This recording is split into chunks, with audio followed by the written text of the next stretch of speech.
lire avec vous dans le livre de Daniel, chapitre 4.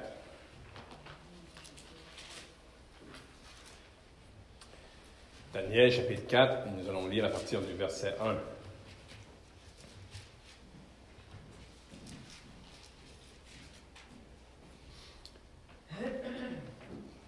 Nebuchadnezzar, roi, à tous les peuples, aux nations, aux hommes de toute langue, qui habitent sur toute la terre, que la paix vous soit donnée avec abondance.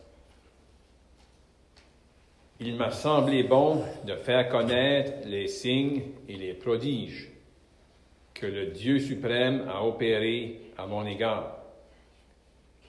Que ces signes sont grands, que ces prodiges sont puissants.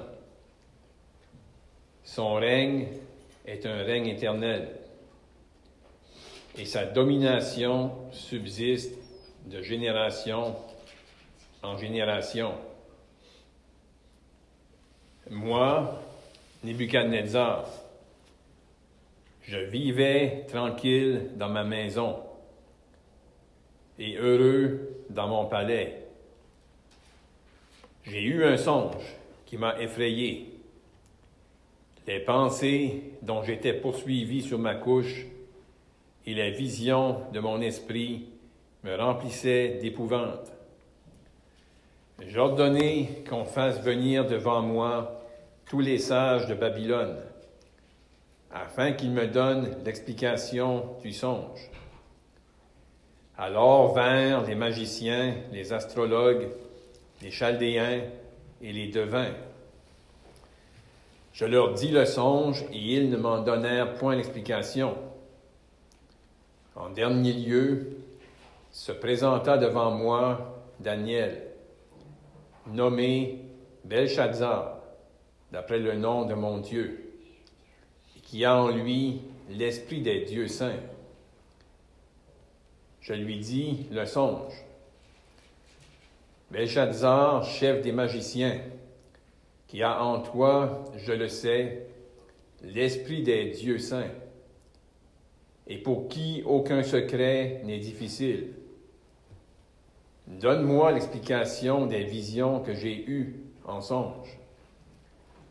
Voici les visions de mon esprit, pendant que j'étais sur ma couche. Je regardais, et voici, il y avait au milieu de la terre un arbre d'une grande hauteur. Cet arbre était devenu grand et fort. Sa cime s'élevait jusqu'aux cieux, et on le voyait des extrémités de toute la terre. Son feuillage était beau, et ses fruits abondants. Il portait de la nourriture pour tous. Les bêtes des champs s'abritaient sous son ombre. Les oiseaux du ciel faisaient leur demeure parmi ses branches. Et tout être vivant tirait de lui sa nourriture. Dans les visions qui se présentaient à mon esprit pendant mon sommeil, je regardais, et voici, un de ceux qui veillent et qui sont saints descendit des cieux. Il cria avec force et parla ainsi. « Abattez l'arbre et coupez ses branches, secouez le feuillage et dispersez ses fruits, que les bêtes fuient de dessous et les oiseaux du milieu de ses branches.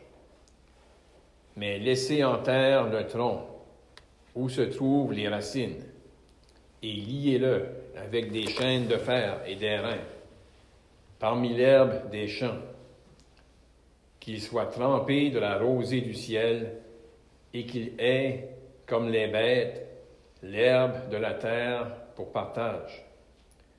Son cœur d'homme lui sera ôté, et un cœur de bête lui sera donné. Et 7 ans passeront sur lui. Cette sentence est un décret de ceux qui veillent. Cette résolution est un ordre des saints, afin que les vivants sachent que le Très-Haut domine sur le règne des hommes, qu'il le donne à qui il lui plaît, et qu'il élève le plus vil des hommes. Voilà le songe que j'ai eu, moi, le roi Nebuchadnezzar. Toi, Belshazzar, donne-en l'explication, puisque tous les sages de mon royaume ne peuvent me la donner. Toi, tu le peux, car tu as en toi l'esprit des dieux saints. Alors Daniel, nommé Belshazzar, fut un moment stupéfait, et ses pensées le troublaient. Le roi reprit et dit, « Belshazzar, que le songe et l'explication ne te troublent pas. » Et Belshazzar répondit, « Mon Seigneur, que le songe soit pour tes ennemis et son explication pour tes adversaires. » On pourrait aller un peu plus loin.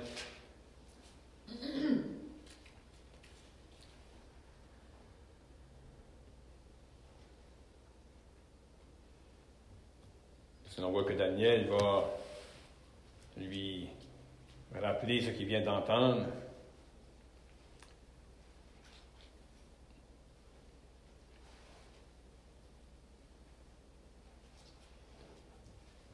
Voici, au verset 24, « Voici l'explication au roi, voici le décret du Très-Haut qui s'accomplira sur mon Seigneur le roi.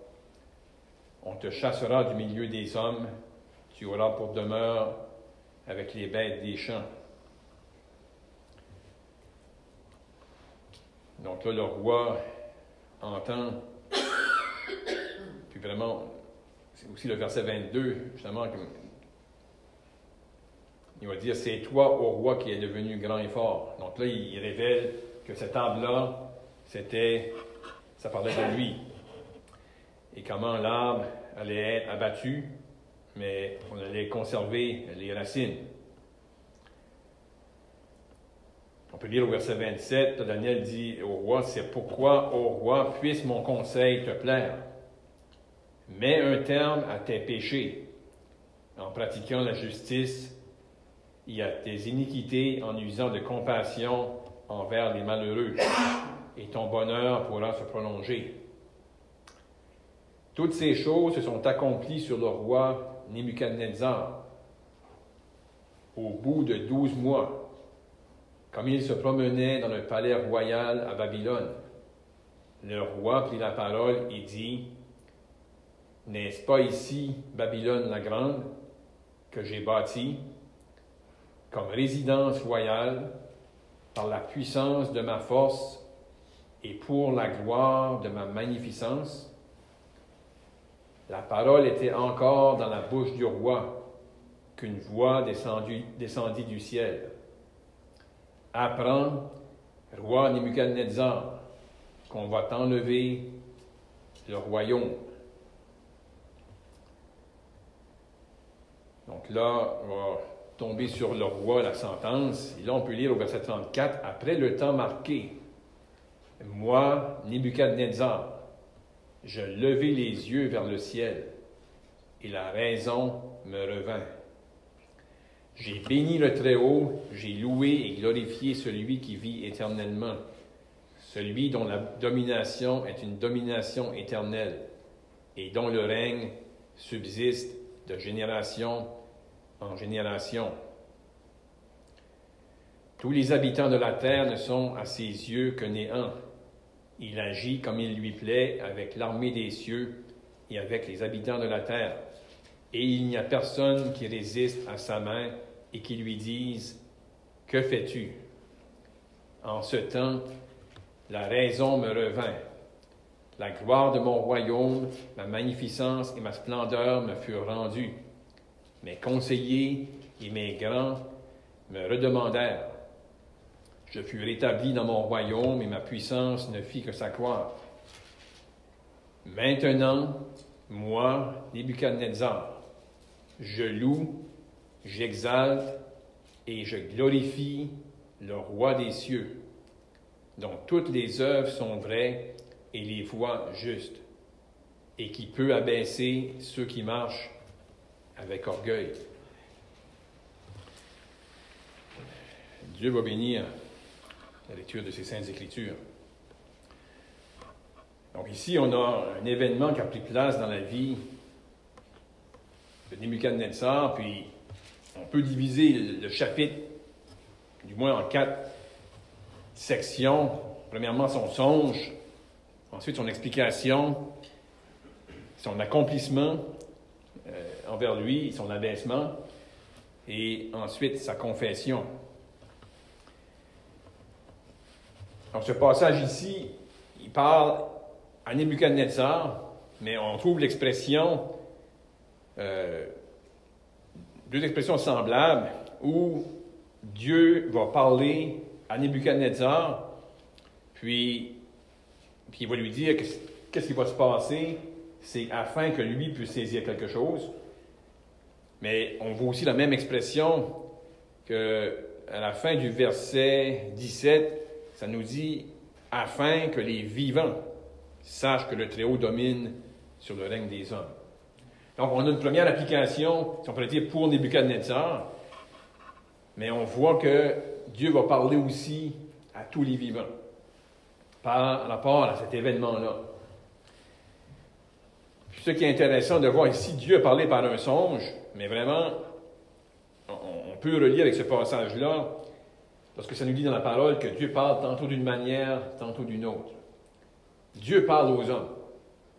Et ici, Dieu allait parler à Nebuchadnezzar, puis on va voir qu'à travers cet événement-là, on peut croire que Nebuchadnezzar aurait été sauvé. Il y a eu une transformation. La façon que Nebuchadnezzar parle là au peuple, puis il va s'adresser comme le roi, mais lorsque ça va venir, lorsqu'il est devant Dieu, il va seulement dire « moi, Nebuchadnezzar ». C'est un homme, il était roi, mais on va voir dans cette expérience-là que lui a vécu, il a été abaissé. Donc, premièrement, Dieu parle à Nebuchadnezzar. Puis, il y a eu un songe, puis on voit par rapport au songe, qu'est-ce que Nebuchadnezzar pensait de lui-même.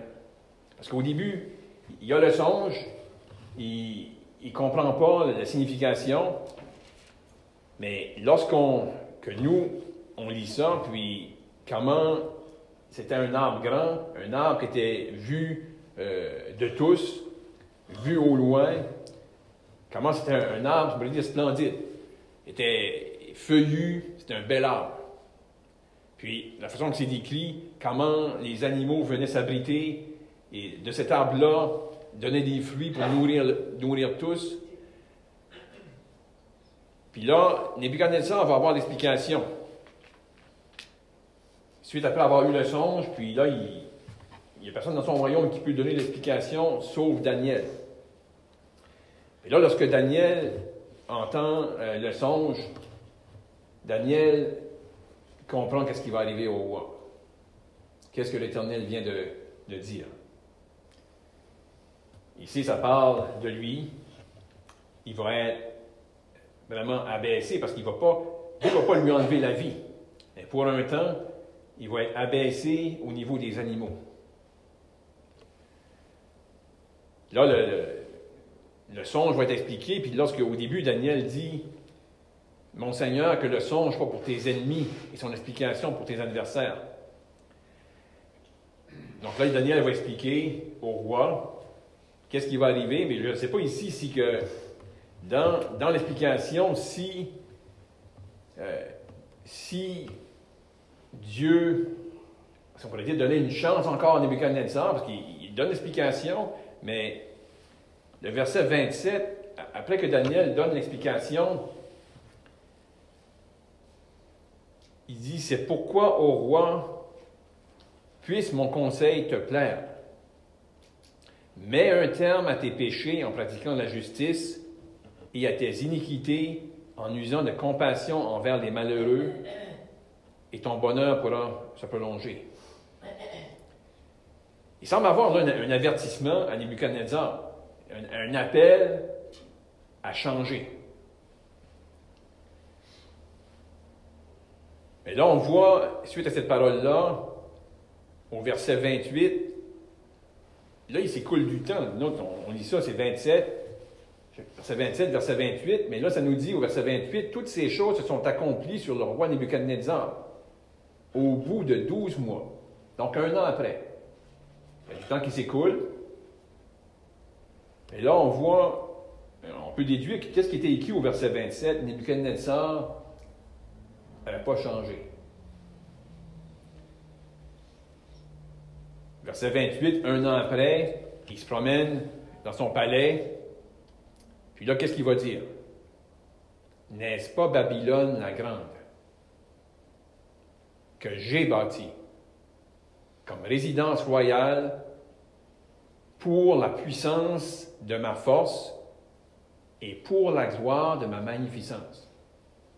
En quelques mots, Nebuchadnezzar il est en train vraiment de s'associer à cet arbre-là, que ça parlait de lui, qui était grand, il est en train de se glorifier. C'est moi qui ai bâti Babylone la grande par la puissance de ma force et pour la gloire de ma magnificence. Et là, ça nous dit qu'à ce moment-là, la parole était encore dans la bouche du roi qu'une voix descendue du ciel. Là, elle allait s'accomplir ce que Dieu avait révélé à Nebuchadnezzar en songe et par l'explication de Daniel. Dieu allait mettre sa main sur Nebuchadnezzar. Et Nebuchadnezzar allait être abaissé.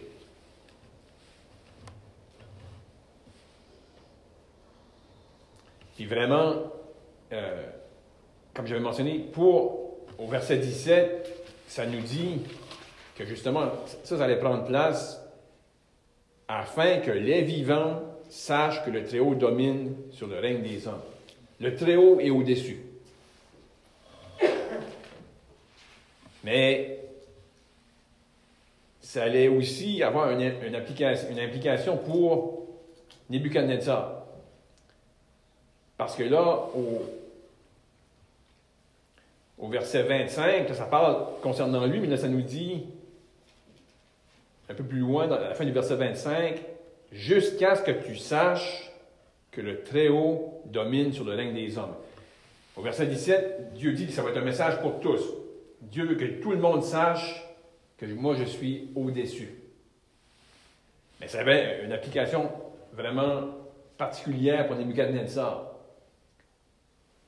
Lui aussi, il allait être abaissé, il allait s'accomplir sur lui ce que l'Éternel avait dit, jusqu'à ce qu'il sache, que lui-même réalise que c'est le Très-Haut qui domine, que ce n'est pas l'homme. Il y a des hommes qui règnent, mais vraiment, puis on l'a fait remarquer à plusieurs reprises, depuis le début qu'on considère le livre de Daniel, que c'est Dieu qui élève des hommes. Puis c'est Dieu qui les abaisse. Les plans de Dieu vont s'accomplir comme que Dieu veut. Il va utiliser des hommes. Il va permettre que des hommes agissent, mais c'est lui qui est souverain. Et là, il va s'accomplir exactement envers lui ce que l'Éternel avait dit. Et ici, c'est sûr qu'il y a c'était une application pour lui spécifiquement. Il allait être abaissé. Il allait être mis vraiment au rang des animaux. Parce que là, on voit par la suite, après qu'il venait de prononcer ces paroles-là, que les paroles étaient encore dans sa bouche, la voix s'est fait entendre du ciel. Puis là, ça nous dit au verset 33, au même instant, la parole s'accomplit sur Nebuchadnezzar. La fin du verset 33, que ses cheveux ont croissé comme les plumes des aigles et ses ongles comme ceux des oiseaux. Puis il est demeuré là pour 7 ans. Au verset 34, ça nous dit, après le temps marqué, Dieu avait dit, il va être là pour 7 ans. qui correspond à cette année. Ça dit, après le temps marqué. Là, c'est intéressant de remarquer la différence, parce qu'au début, il s'adresse comme... C'est sûr qu'il était le roi, mais là, ici, dans cette condition-là, ça nous dit, après le temps marqué, moi, Nebuchadnezzar. Jusqu'à ce moment-là, on pourrait dire, il y avait les regards vers le sol. Il vivait sur le sol, il était comme une bête des champs. Mais là, à ce moment-là, ça nous dit, moi, Nebuchadnezzar, je levai les yeux vers le ciel. Quelque chose qui a pris place en lui. Et la raison me revint. J'ai béni le Très-Haut. J'ai loué et glorifié celui qui vit éternellement. Celui dont la domination est une domination éternelle et dont le règne subsiste de génération en génération. Donc, de penser que le roi, celui qui disait 7 années avant, n'est-ce pas ici Babylone la Grande que j'ai bâtie comme résidence royale par la puissance de ma force et pour la gloire de ma magnificence? Là, il n'y a plus le même discours. Il a été abaissé, il a été humilié devant l'Éternel, puis vraiment, il a été amené, si on pourrait dire, à la repentance, puis confesser qui est l'Éternel. Il a pris sa place devant Dieu. Puis vraiment, Nebuchadnezzar a voulu, je vais juste reculer un petit peu en arrière pour faire sortir le point au verset 2, ça nous dit « Il m'a semblé bon de faire connaître ». Nebuchadnezzar a voulu raconter son expérience avec Dieu.